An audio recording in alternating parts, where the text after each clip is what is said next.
গভীর এক জঙ্গলের নাম ছিল কালোছায়া বন। সূর্যের আলোও যেন সেখানে ঢুকতে ভয় পেত। গ্রামের মানুষজন বলতো, এই বনে নাকি অদ্ভুত সব ঘটনা ঘটে। রাতে গাছগুলো নড়ে ওঠে, আর বাতাসে ভেসে আসে ফিস ফিস শব্দ। একদিন রাহুল নামে এক কিশোর কৌতূহলবশত বনের ভেতরে ঢুকে পড়ে। প্রথমে সবকিছু স্বাভাবিকই মনে হচ্ছিল, পাখির ডাক, পাতার শব্দ। কিন্তু একটু গভীরে যেতেই চারপাশ হঠাৎ নিস্তব্ধ হয়ে গেল। সে লক্ষ্য করল, তার পায়ের শব্দ ছাড়া আর কিছুই শোনা যাচ্ছে না।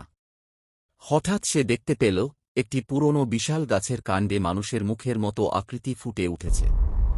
চোখগুলো যেন তার দিকে তাকিয়ে আছে। ভয়ে তার শরীর ঠান্ডা হয়ে গেল। ঠিক তখনই চারপাশে ঠান্ডা হাওয়া বইতে লাগল, আর এক অদ্ভুত কণ্ঠ শোনা গেল, তুমি এখানে কেন এসেছ? রাহুল কাঁপা গলায় বলল, আমি শুধু দেখতে এসেছি। কণ্ঠটি আবার বলল, এই বন আমাদের। আমরা এই বনের রক্ষক। যারা সম্মান করে তাদের আমরা রক্ষা করি, আর যারা ক্ষতি করতে আসে তারা আর ফিরে যায় না। রাহুল আর দেরি না করে দৌড়ে বন থেকে বেরিয়ে আসে। সেই দিন থেকে সে বুঝেছিল, কিছু রহস্য দূর থেকেই সম্মান করা ভালো।